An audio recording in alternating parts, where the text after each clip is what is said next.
ये आकाशवाणी रायपुर है। प्रादेशिक समाचार बुलेटिन के साथ मैं लता देवी चौहान।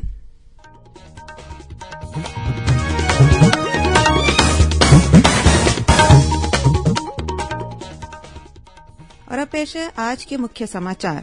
मन की बात कार्यक्रम में प्रधानमंत्री ने कहा कि G20 समूह की अध्यक्षता भारत के लिए विश्व कल्याण का एक बड़ा अवसर है। उप स्वास्थ्य केंद्र स्तर पर राष्ट्रीय गुणवत्ता आश्वासन मानक प्रमाण पत्र हासिल करने वाला छत्तीसगढ़ बना देश का चौथा राज्य। दक्षिण पूर्व मध्य रेलवे बिलासपुर मंडल ने चालू वित्तीय वर्ष के दौरान सिर्फ 239 दिनों में 100 मिलियन टन माल ढुलाई करने की उपलब्धि हासिल की। और उत्तर दिशा से आ रही शुष्क और ठंडी हवाओं के कारण प्रदेश में बढ़ने लगी ठंड। आगामी 24 घंटों के दौरान न्यूनतम तापमान में मामूली परिवर्तन की संभावना।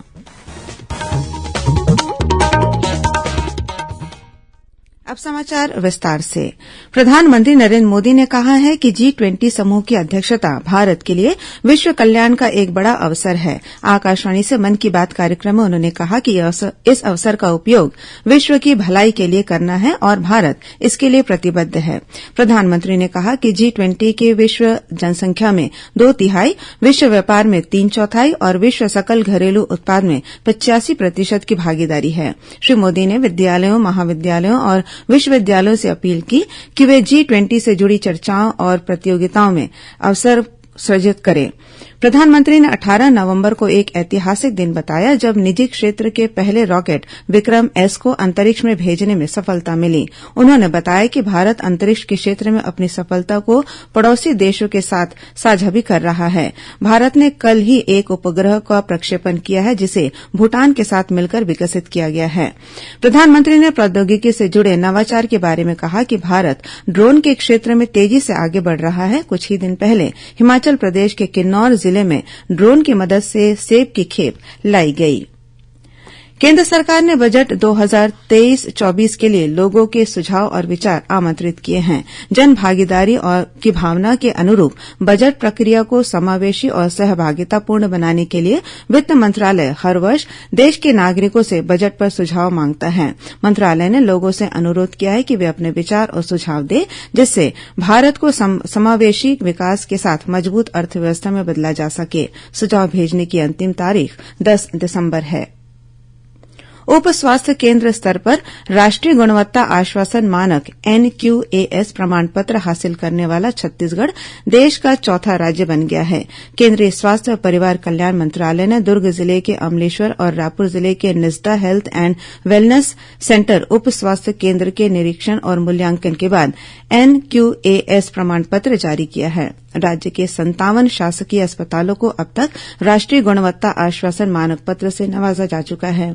केंद्रीय मंत्रालय द्वारा सेवाओं के मूल्यांकन में Amleshwar health and wellness centre उप स्वास्थ्य केंद्र को 94% और निजदा को 93% अंक प्राप्त हुए हैं। दोनों ही स्वास्थ्य केंद्रों का इस वर्ष जुलाई में केंद्रीय टीम द्वारा मूल्यांकन किया गया था।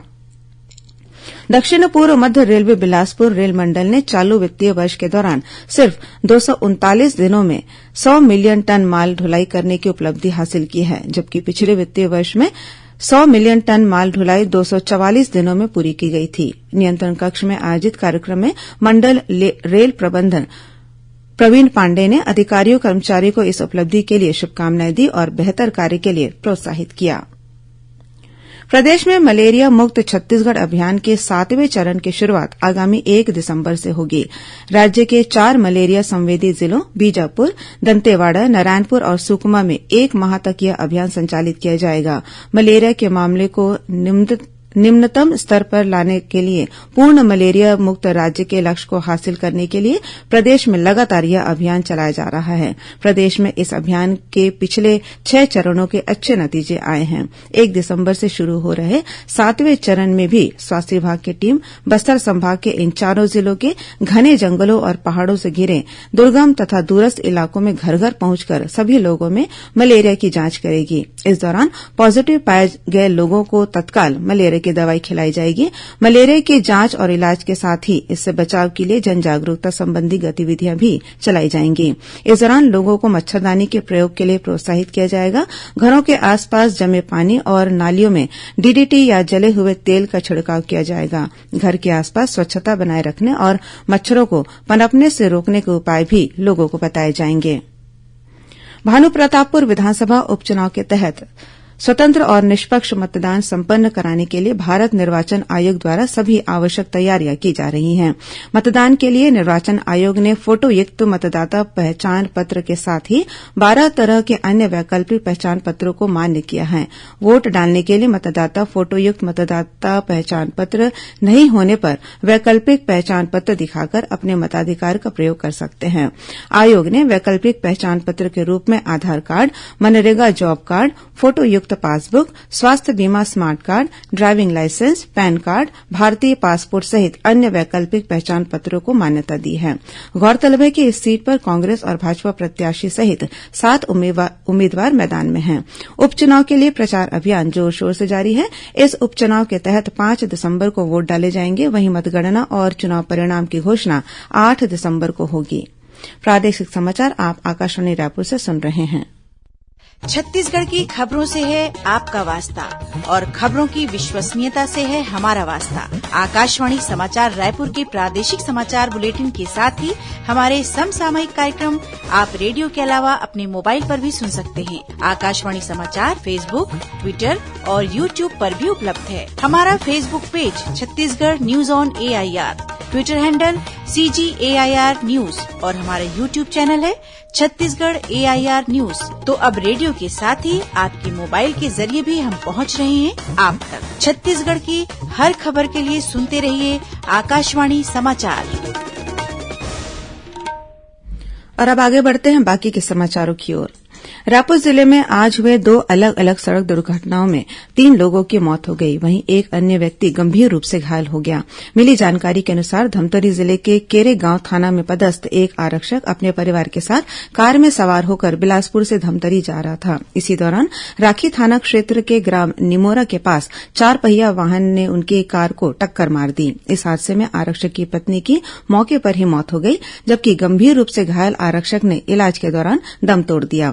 वहीं राजधानी रायपुर में रिंग रोड क्रमांक 1 पर भाटागांव ओवरब्रिज के पास ट्रक की टक्कर से मोटरसाइकिल सवार एक युवक की मौत हो गई। वहीं एक अन्य युवक गंभीर रूप से घायल हो गया है, जिसे इलाज के लिए अस्पताल में भर्ती कराया गया है।